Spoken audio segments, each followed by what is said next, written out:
Hello, everyone. It's very nice to see you all. It's very nice to be with you here again with Emmaus. Very nice as I sort of glance down the list of attendees, which is very exciting. It's very nice to see some repeat people, names I recognise from other events we've been doing in this online series. So I'm thrilled tonight to have with me for your delectation the magnificent Patrick Gale. I'm sure if we were all in real life, we'd do a round of applause. So maybe let's sort of imagine doing it. Patrick, welcome. A little bow. Thank you. I'm going to tell everyone where I am. I'm actually in London. I'm in Carmelite House, which is my publisher's building, and also Patrick Publishers Building. So they've done a little display of his new books in a little office behind me, and I can see the River Thames that way. Patrick, why don't you tell us where you are? It looks very nice and exciting. Well, I'm in the Richard and Judy shed, which is my little writing shed out in the garden. It used to be where Big Business the Bull lived, and after that it was the Diesel shed, and now it's the Novelist shed. So that tells you something about the economy of West Cornwall. You go from bulls to diesels to writers. But it's very lovely, and I have a view directly in front of me of my very jungly garden. And you're right down. You're right down at Land's End, aren't you? I am. I'm the first and last novelist in England. Right at the very, very tip of England. So there's an old Cornish joke about all the nuts going to the bottom of the sock. Well, I'm down with the last of the nuts. That's lovely. Well, it's very nice to have you here. As Sue said, author of many, many novels. And I wondered, should we start off? Would you like to tell us a little bit about your relationship with Cornwall? Yes, I mean, I've lived here pretty much all my working life. I moved to Cornwall in 1988, so only 2 years after my first books were published. But I knew Cornwall before then because I'd come here as a little boy, initially just on a family holiday, but then not long after, when I was at choir school, I got brought to North Cornwall to sing in an amazing classical music festival at St Endelienta. And that had a very, very powerful impression on me, so much so that when I finally moved to Cornwall and lived just up the road from the festivals, I got involved in them again and ended up, first of all, singing in the choir, then becoming the choir librarian, then becoming chairman of the summer festival. I sort of took over.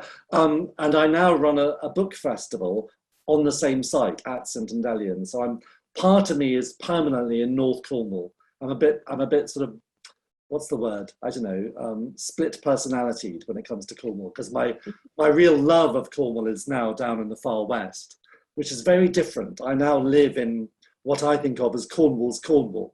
So it's like the very tip of the very tip. Mm-hmm. Whereas North Cornwall always feels like Devon now when I go up there. And you live on a farm, a working farm? Yes, my husband is a farmer, but he's also a sculptor. So it's a very typically West Cornwall farm. In West Cornwall, there are so many people who do other things. They may officially be a solicitor or a farmer, but when you scratch them, you discover they're also a poet or a sculptor or whatever.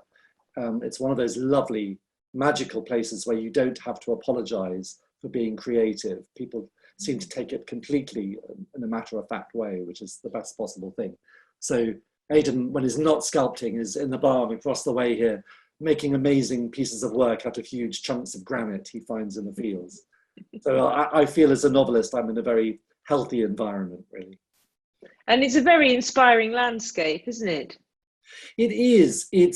West Cornwall is very, very different to North Cornwall. North Cornwall has these rather wonderful, magical valleys and proper woods and so on. Whereas out here in the west, it's a bit more like East Anglia.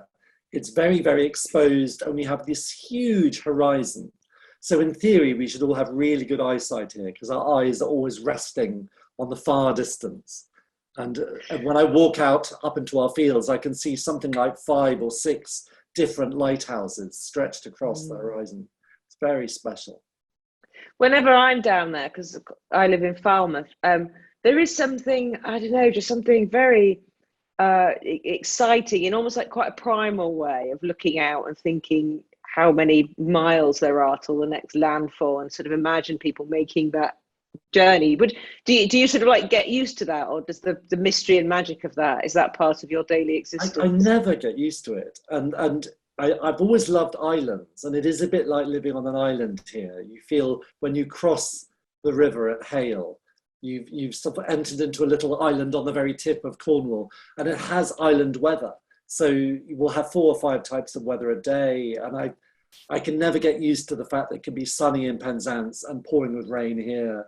And looking out to sea is like looking out into a weather map. It's constantly changing and shifting. It's really magical. We've already got a question, and it's a practical one. Barbara is asking, will the recording be available to watch later? And I'm going to immediately have to admit, I don't know. So perhaps someone from Emmaus could maybe answer Barbara in the Q&A, or indeed tell me, and I will tell everyone if other people want to know that information. And do put the Q&A, do put your questions in the Q&A box. I'll obviously ask Patrick them at the end, but I like to feed a few in if they're relevant to the things we're discussing at the moment. I really like to feel that everybody is with us and that we're all involved, and I like to imagine us in a sort of a circle of being together. So Patrick, when I think of the Cornwall in your novels, I think of Notes from an Exhibition, which is one of my, not just one of my favourite of your novels, but one of my favourite novels of all time. I just wondered, would you tell us just a little bit about that one? Yes, it's my first attempt to write about Penzance. It's a very Penzance novel, which is not a place I think has been much celebrated outside Gilbert's Zone. And it's also a very Quaker novel, because at the heart of it is an extraordinary painter, a woman painter, who is not only a genius in her art, but she's profoundly bipolar. And the novel, in a way, is about how she survives, because she does survive despite all these terrible odds, but it's also about how her family survives her.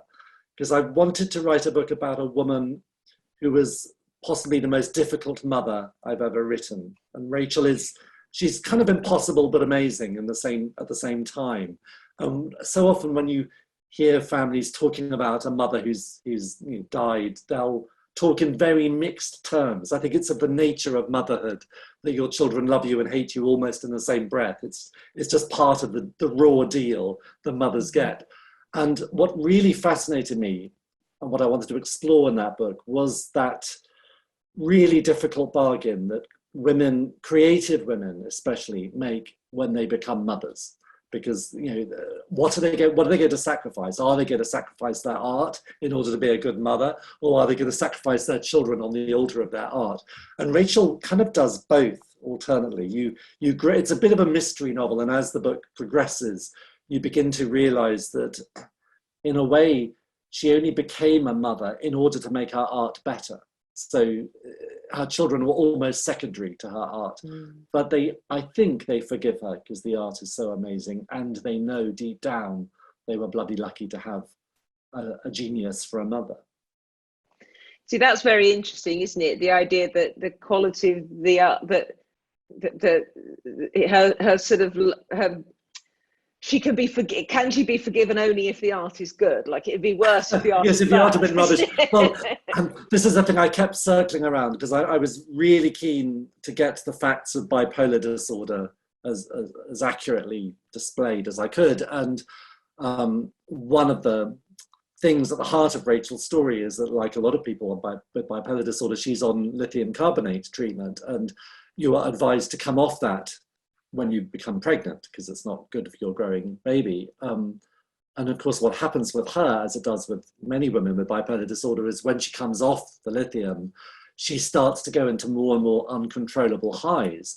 But a lot of creative people with bipolar disorder find that they do their best work when their highs are at their most dangerous. So it's like a terrifying gamble that she plays with her own life and with her children's life, but the result is her best work. Is it worth that dangerous sacrifice? Who knows?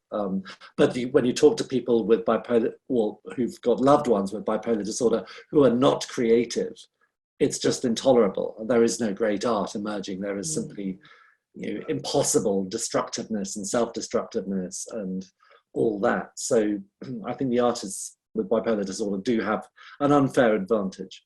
But I'm fascinated by the that interplay between mental illness and creativity, because I think most creative people are ever so slightly mentally ill. Most of us don't need to have pills, but we do need to work. And if we don't create, then we go a bit wrong. I know I do. And ever since writing that novel, I've been much more aware of my own cycles.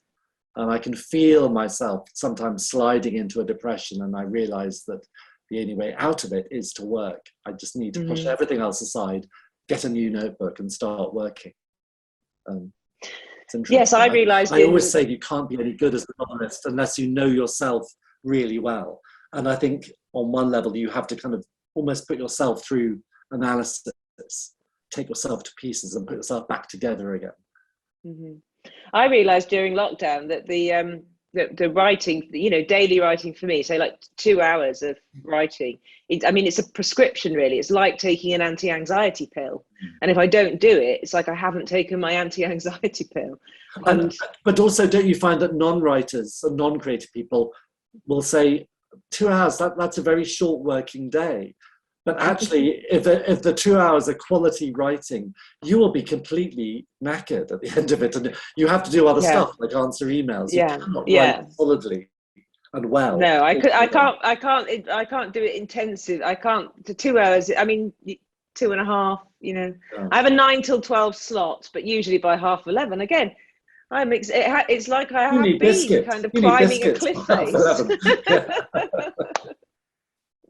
So you write a lot about mothers and sons, and I want to ask you about something. So I interviewed Sebastian Folkes recently, which was very interesting, and he said, we were talking about romantic love, because he writes a lot about romantic love, and he said, very much as a sort of a throwaway comment, he said, well, romantic love's so interesting, isn't it? He said other types of love, he said, like maternal love. I mean, all women just sort of feel the same about their sons, don't they? Unless they're deeply flawed and disturbed. But with romantic love, it's just always different. And I just kept thinking about this later on. And I thought, I don't think that's certainly not true for me. And it's not true how I think about maternal love. And I thought I'd ask you about it, because you write so much about mothers and sons and the complexity of that love, I thought.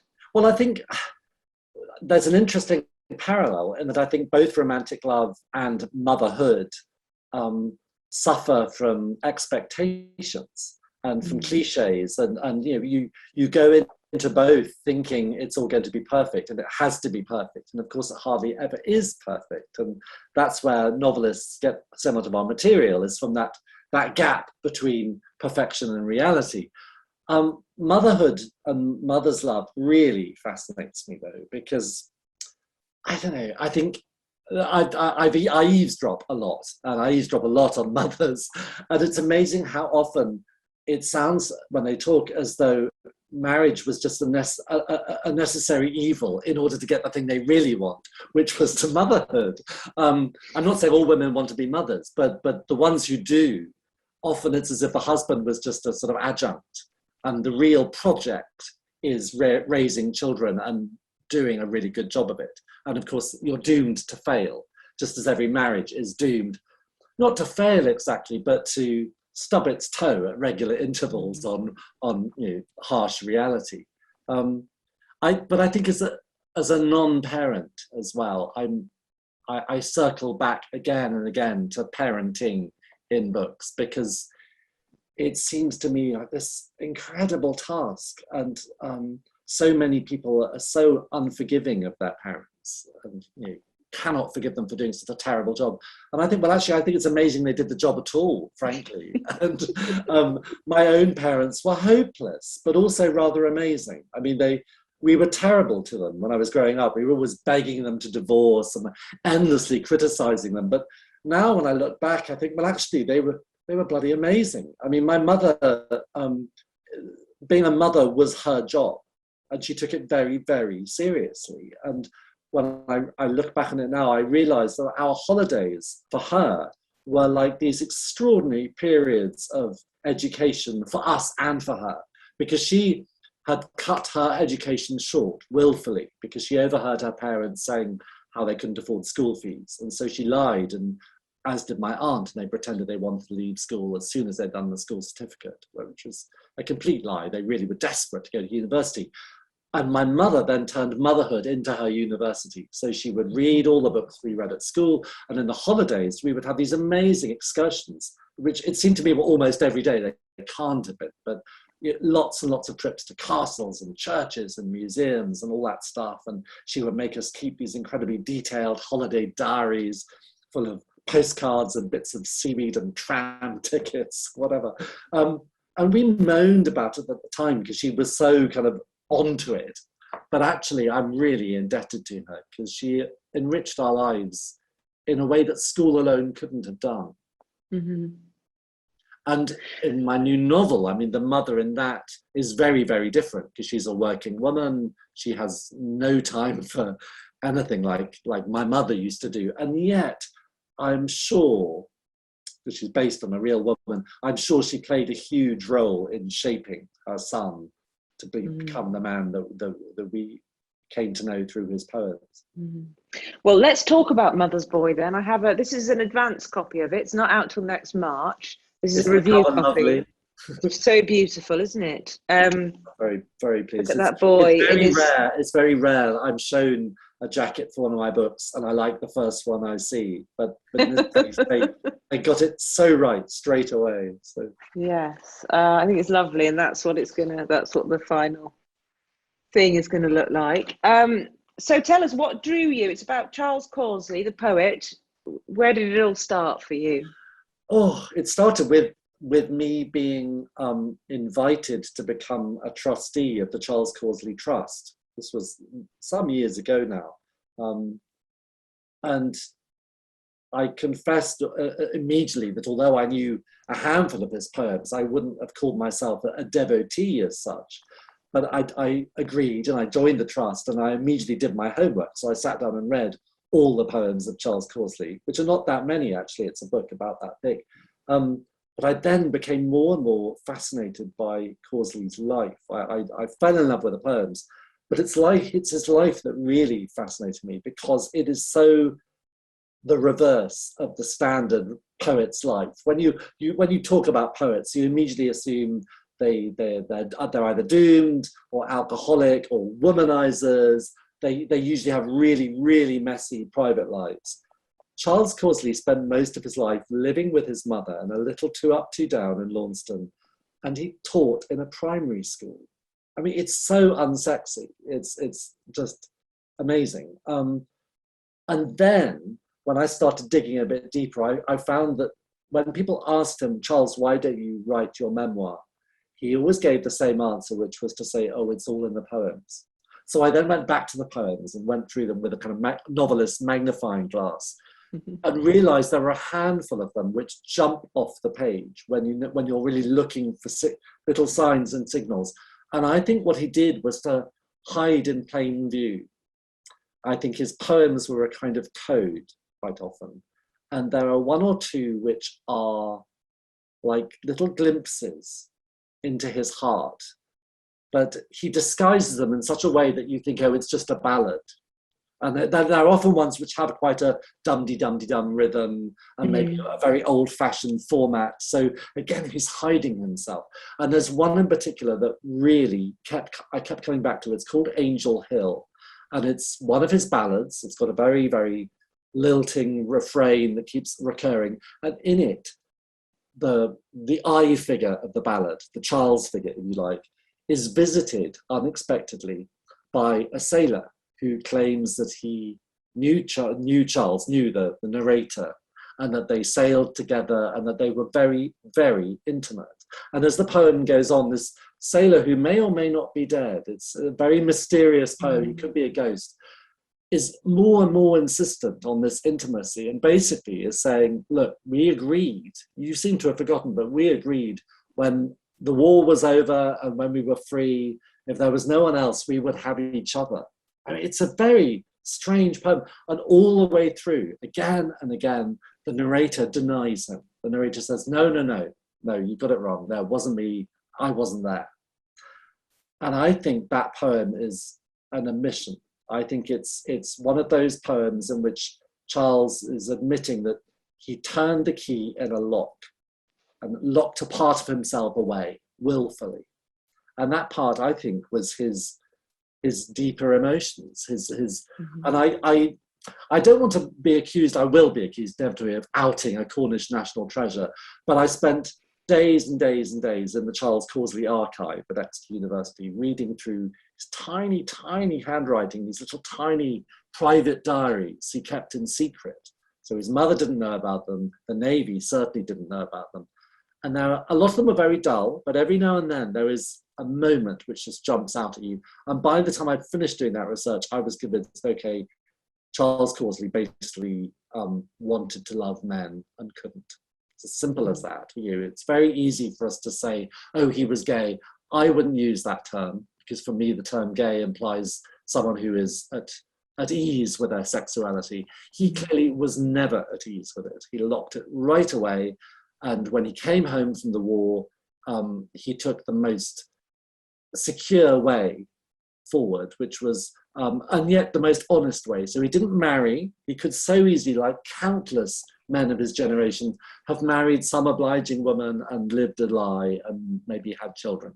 He didn't. He lived with his mother, became a primary school teacher, a pillar of the community, and had no visible love life apart from his love for his mum. So what I've tried to do in this book is to imagine what led to the moment when the Angel Hill poem was inspired, was written. But what I've done is to make sure that that sailor who visits isn't a ghost. He's a flesh and blood former shipmate, come back to claim Charles. And Charles very firmly pushes him away. And Mother is left to pick up the pieces. Would you read us a little bit of it, Patrick? Yeah, I thought, I don't want to give away, although I have just given away a huge amount of plot. I'll just read the very, very beginning, because it's a very short chapter. This wasn't the original beginning. And as with a lot of my books, the original beginning was so gentle, it would send everyone to sleep. And my lovely editor was very keen we should show people there will be excitement later on. So this plunges us right into the excitement. It's called Atlantic, 1941.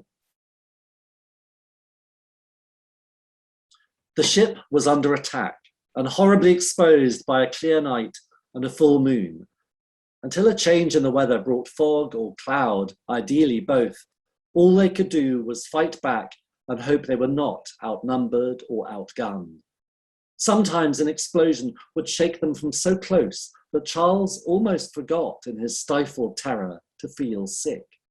Sometimes the sounds of their guns going off or the shouts and stamping boots of their crewmates would stop long enough to let them hear the piercing cry of someone wounded. Signals came through constantly, so there was no time to do anything but deal with them, and certainly none to talk. Talk was impossible in any case, because Dizzy had his headphones on.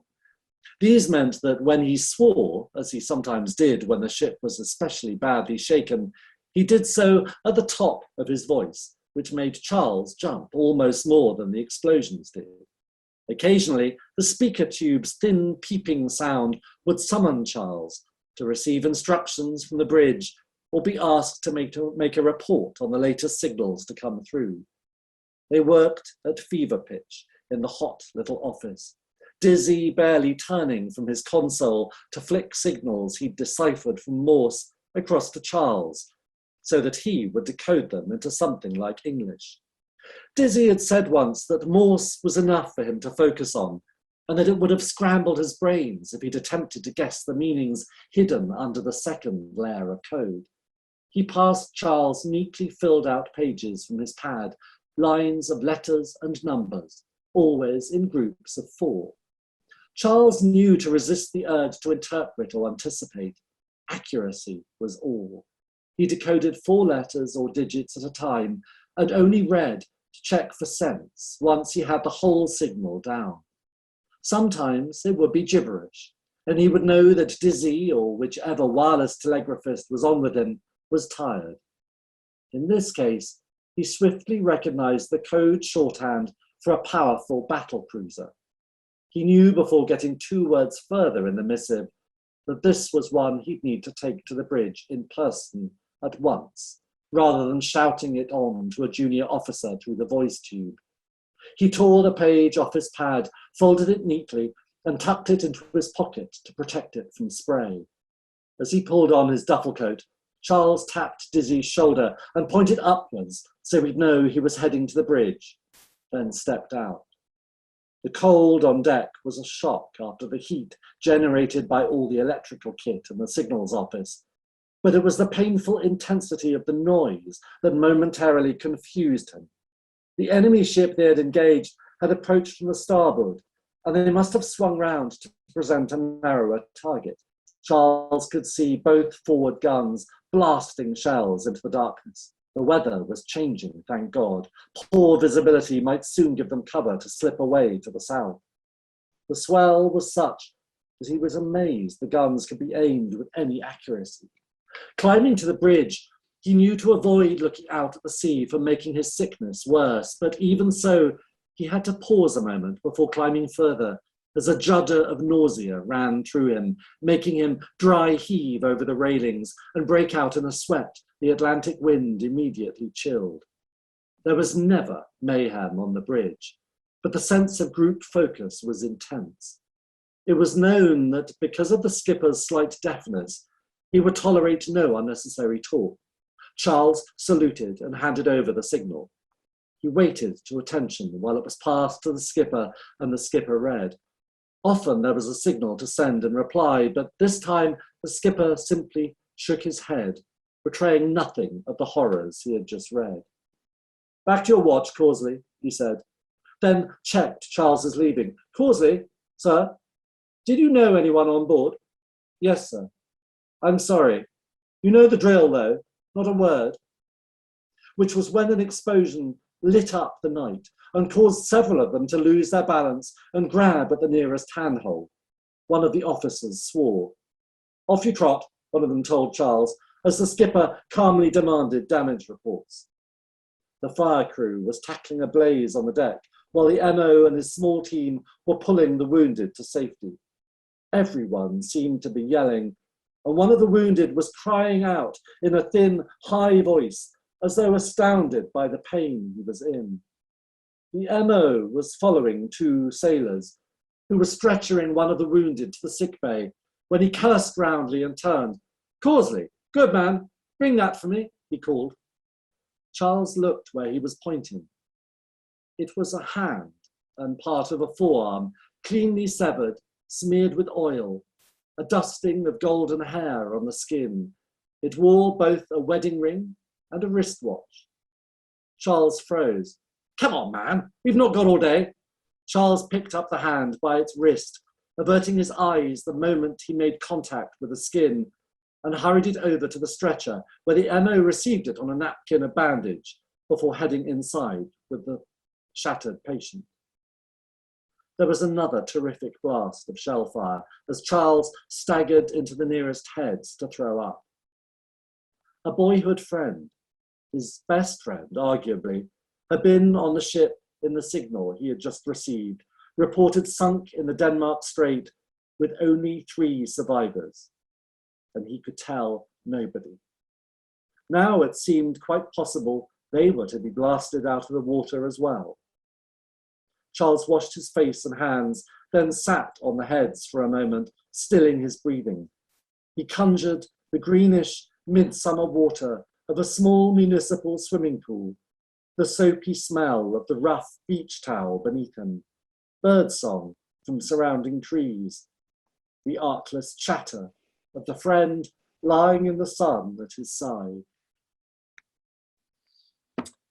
Thank you.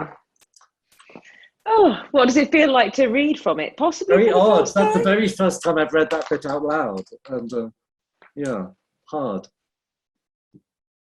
Thank you for doing it for us. Maybe I'm utterly fascinated by the research process and by the reality then becoming fiction. Whether you set yourself any boundaries, how you approached it, really. It was at first incredibly inhibiting because I knew I was writing about two real people, Charles Causley and his mother Laura, neither of whom I'd met, neither of whom left behind a biography or an official memoir. And I also knew I was writing about a real place, Launceston, or Lanston, as the locals call it, and also two world wars. I mean, there was a heck of a lot of material that I would have to shape into some kind of a story. And so initially, I simply went into the Causley archive with a totally open mind and thought, okay, I'm going to read everything and write down anything that strikes me as being remotely important. And alongside that, I then had to teach myself everything I could about coding, which we just had a glimpse of Charles doing, coding in the war, and how coders were trained, because that and laundry, which is what Laura does for a living, were two things I knew I would have to get absolutely right, to the point where I could then remove most of the detail and just leave them as sort of little strands of realistic work within the book. And then I had to get some kind of a shape to the book. And I knew I wanted it to be about how Charles became, not about him as a grown-up poet and a grown-up teacher. So I knew there would be a cut-off point, and the very neat cut-off point that quickly suggested itself was that poem, Angel Hill, which I got permission to quote it in full at the end of the novel. So you finish my totally made up bit, and then you turn the page and you are suddenly there in one of Charles's poems, which I hope slightly discombobulates the reader, but I hope also makes them immediately Google Charles Causley and want to read his poems. Well, it did this, reader. Yeah, good. But I also knew I wanted it to be equally about Laura, and it had to begin somewhere, and I couldn't begin right at the beginning of her life because that would have made the book far too long. So I decided to begin it when she met Charles's father. So it begins with one kind of love story, and in a way ends with another sort. Because Laura had this desperately sad situation common to many women of her generation, that she no sooner fell in love than her lover was swept up by the Great War. And he didn't die in the trenches, but he came back an absolute shell of the man he had been. And he died not long after. I mean, Charles was a little boy when his father died. So Laura raises Charles entirely on her own. So on one level, it's very much a book about the harsh reality of being a working class single mother in the 1910s and 20s and 30s, and how she made ends meet. Because she certainly didn't marry another man, and she didn't marry money, and she just had to make do as best she could. And she's often punished by people who know about them. You know, they tell her off in their heads, as it were, because she is blamed for taking Charles out of school when he was only 15 and putting him to work. But you know, money was short. I completely understand why she did what she did. And at that stage, there was no sign that Charles was going to become a poet of genius. And actually, he became a poet of genius anyway. So it didn't really matter, I think, that he didn't carry on at school and go to university. But at the time, of course, it made him hate her deeply. I've got a lovely question here from Karen Moore, who's asking, do you do your research and then write, or are the two processes interwoven? She's asking the question that I failed to answer just now. I know what I do is I do my research, and then I stop researching and I put it on one side and I write my book. So there comes a point where you just have to admit that however much fact lies on your desk, what you are doing is fiction, and it has to work as fiction. And the real life character of Charles Causley rapidly in my head became my invented version of him. And Laura similarly became my invented version of him. And that's a sort of necessary process. The weird bit is that now I've done it, I now can't separate them out. Every time I look at a photograph of Laura and Charles together, I see them as my characters, not as their historical reality.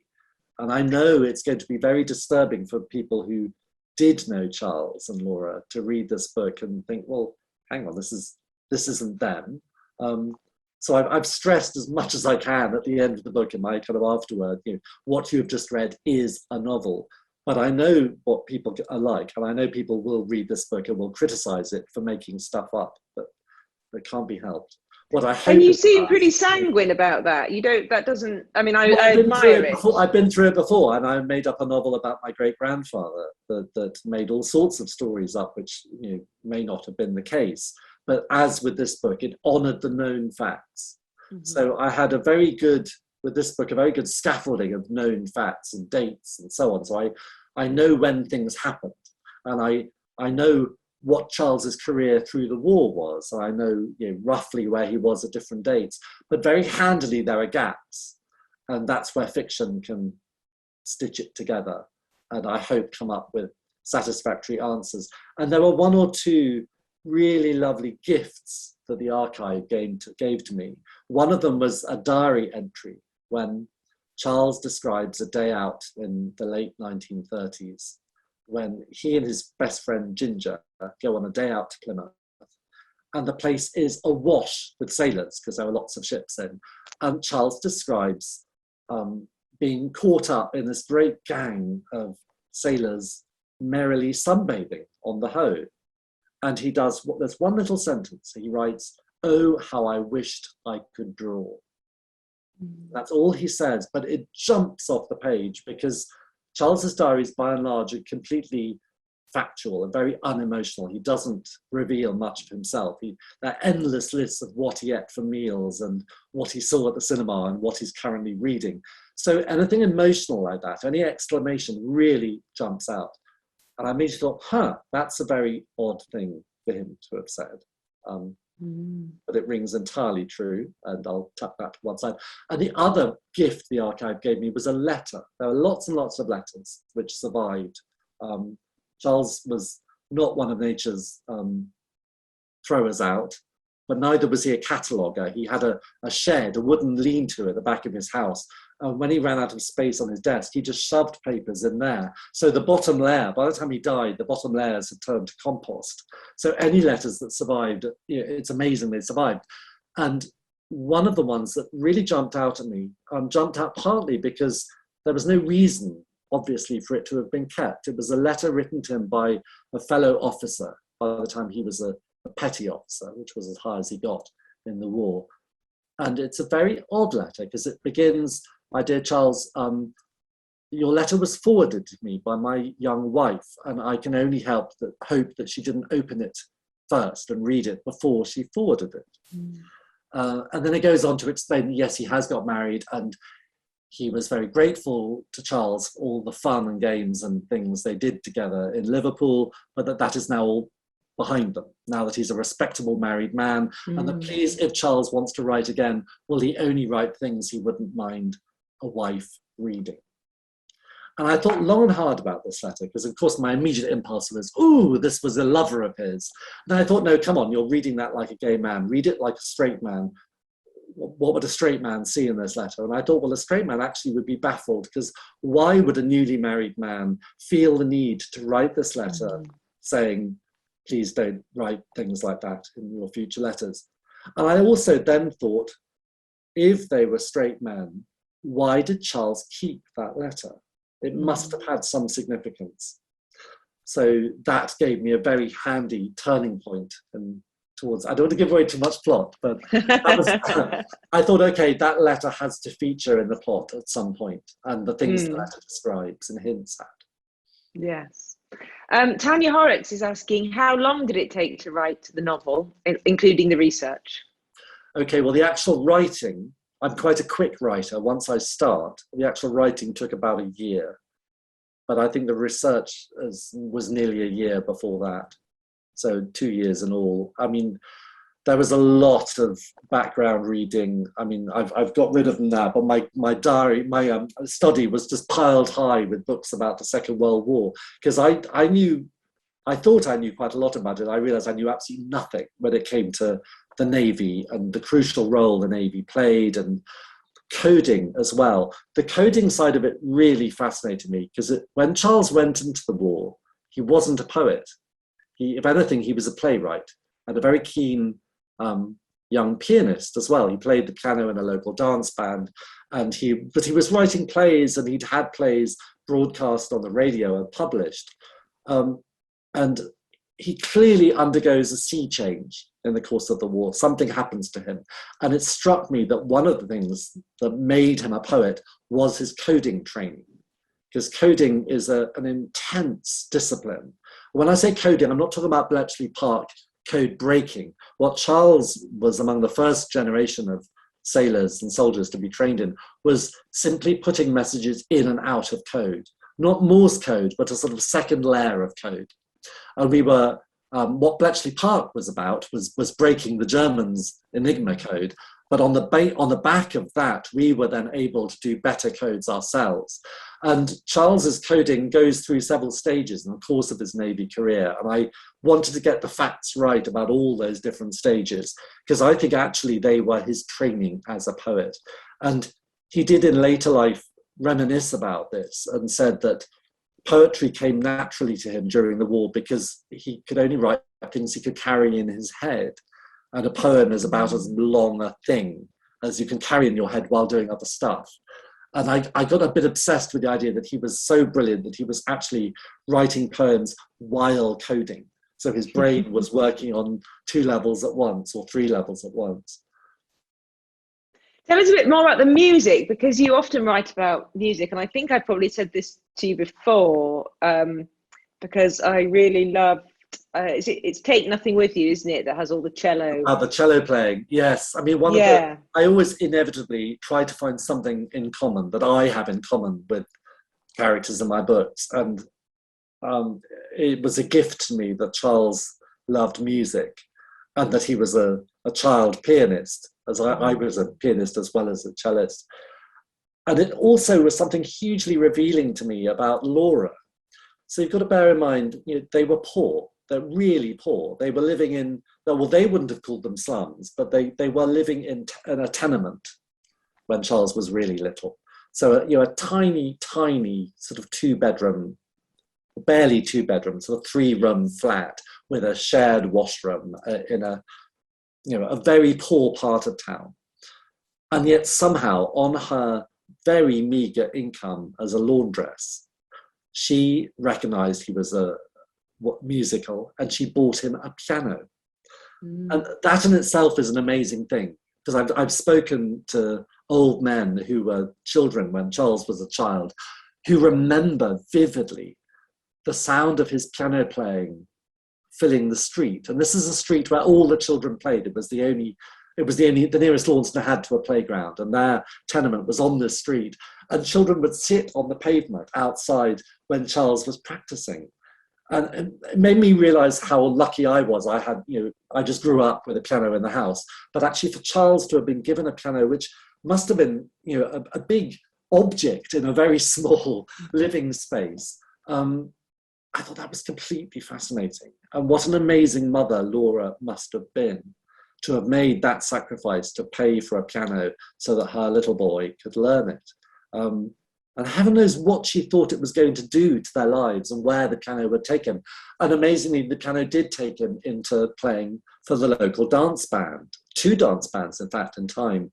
And he saw quite a lot of life, I think, before the war, give him a chance to escape Launceston, thanks to these dance bands, because he would go to dances in the neighbourhood and be driven by friends on their motorbikes or in their cars to village halls and sometimes grand country houses where they were providing the entertainment. And then, of course, when the war begins and suddenly Launceston has its fortunes turned around by this great invasion of soldiers, first of all English soldiers and latterly the GIs, there are endless dances for the forces as well. So Charles was sort of in the thick of it as a pianist. What I loved was the fact, and I've experienced this myself because I sang with a jazz band when I was in my early 20s. When you're the act at a party, you're kind of in the party but not at the party.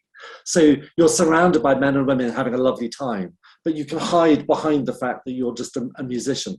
So that struck me as something that probably really suited Charles, because he was clearly not, a womanizer.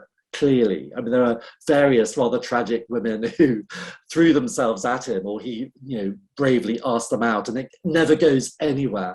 And it clearly really suited him actually to be sat behind the piano, making people dance, but not having to dance himself, which I loved. Do ask some more questions, everyone. I'd love to see some more questions from you. It's a very watery book, Patrick. Talk to us about that. Yes, it's full of water. We had a glimpse of, obviously, the ocean, the terrifying ocean of the war, but also a little hint at the end there of a municipal swimming bath. I discovered that when Charles was growing up, just along the road from where they lived was this amazing, the Jubilee Pool, which was a river-fed public swimming bath that was reliably bright green in warm weather. I mean, completely unsanitized, I think. But he and his friends clearly loved it and spent hours there. He was not one of nature's swimmers. He learned to swim quite gradually, and I've made that a crucial part of how he progresses in the book. And also he reminisced later in life about these terrible Sunday school picnics. Well, they were lovely, terrible occasions, these Sunday school picnics, where a whole gang of them would go in charabancs to the seaside. And he loved that. But he absolutely hated various aspects of these picnics. He hated the sport. He hated the moment when the vicar would throw a tin of sweets into the air to make the children scrabble for them.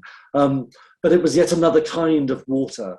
And also, really key is the water that was right outside his bedroom when he was a baby, because his mother's first house was her mother's house. So she gave birth to Charles in her mother's house, and her mother lived in this tiny cottage, which is still there. You can see it if you go to Launceston, right down on the Kenzie water, on the river as it comes through the base of Launceston.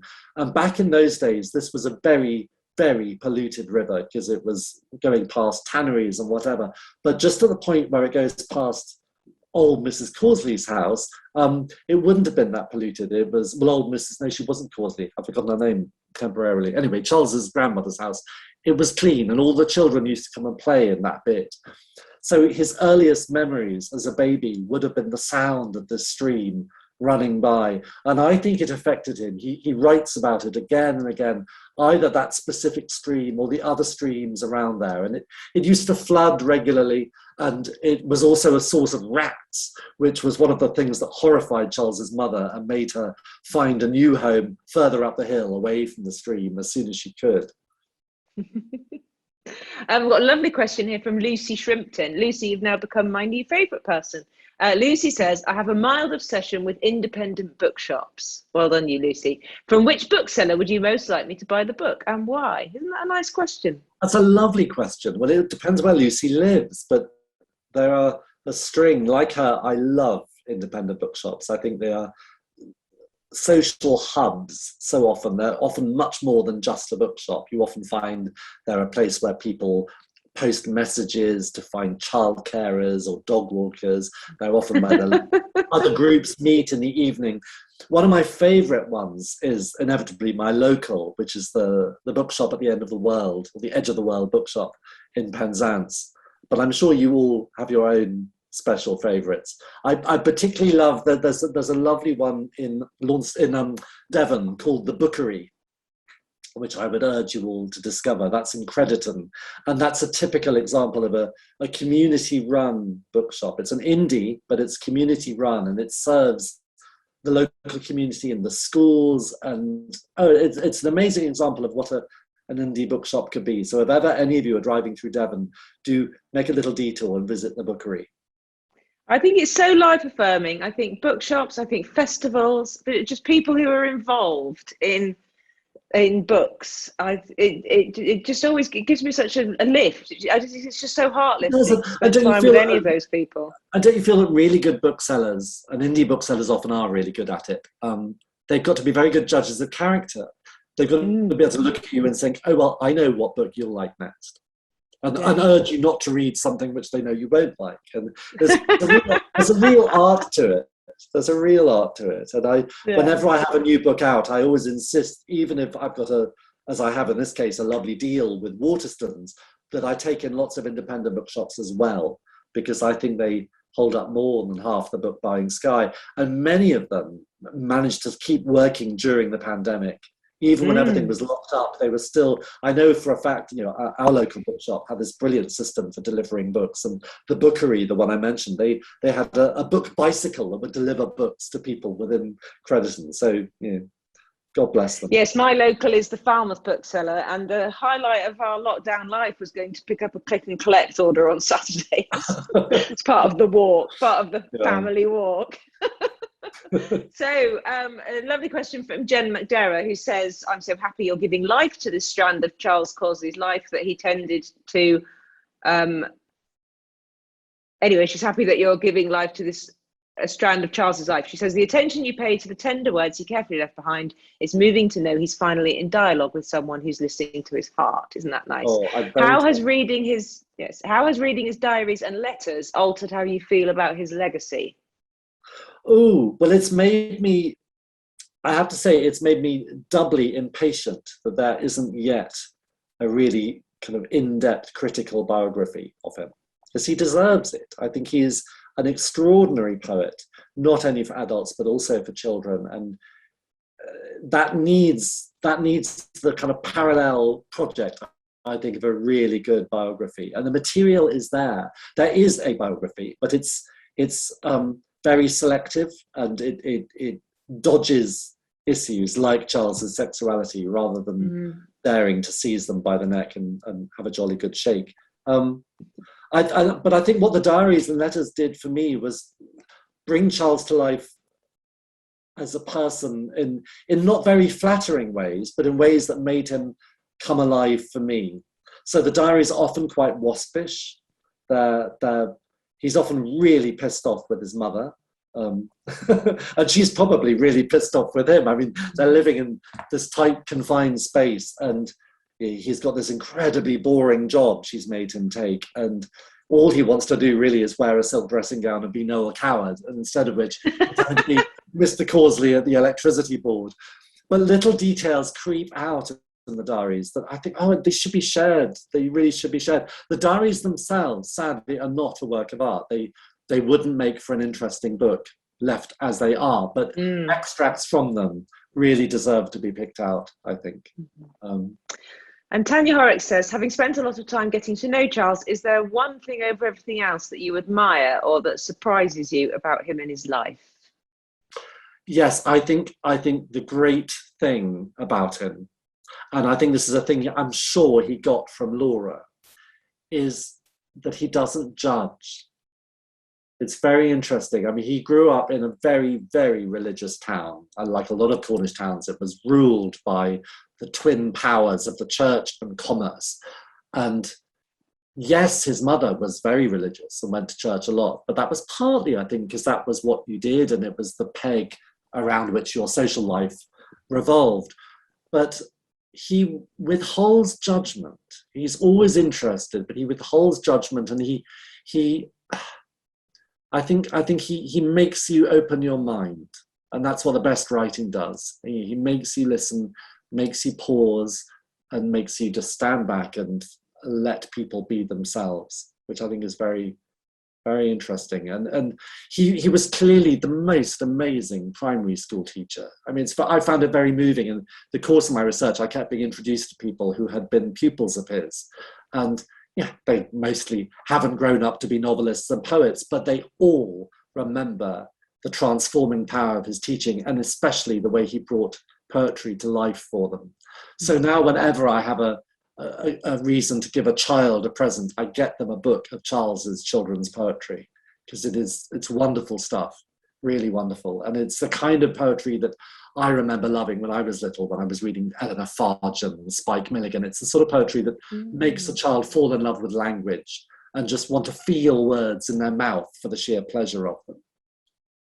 Actually, I think if I was still a bookseller, I'd be very tempted to do a very nice display of your book with lots of Charles's poetry. I think that would make a very nice It will happen. Thing, wouldn't it? I'm sure it will. It will happen, yes. Bertie, this is a lovely question. Bertie says, as a gay man, one of the great attractions of your books is that I identify with many of the experiences you write about. Is it important for you to include gay characters in your work?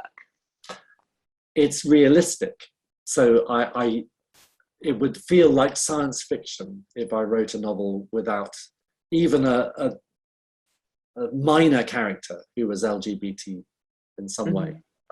It's just the world I know. By the same token, I've never yet, I don't think, set a novel in what I think of as the gay world, a gay ghetto, because I don't really know that world anymore, and that's as far removed from my life as Mars.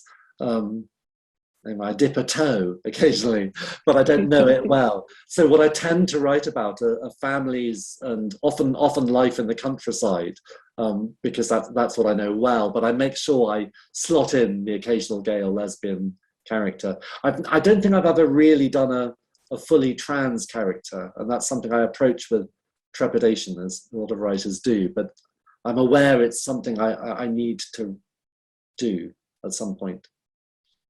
There's a lovely bit, I think it's in Take Nothing With You, because it's Eustace, and he's not very old, and he's basically meeting his first gay couple. And the chap says to him, he says, "Are we your first gay couple?" And he says, "Yes." And he says something like, "It's not very different after a while. After a while, it's just all about kind of whose turn it is to pay the bills and why is your sister coming to stay again?" Which I thought was very funny on the nature of long-term relationships. Yes, it always comes down to cat litter in the end. Cat litter and emptying the dishwasher. But I think I really enjoyed writing that aspect of that book, because in the course of it, it reminded me how lucky I had been in the role models I had as a gay teenager. Gay men who had just, not in any kind of sinister way, had just gently nudged me towards my culture, the culture I wasn't going to find on my parents' bookshelves. And they did it largely through books, occasionally films. They would say, "Oh, stay up late tonight because there's a Pasolini film you should watch," or whatever. But largely it was done through books.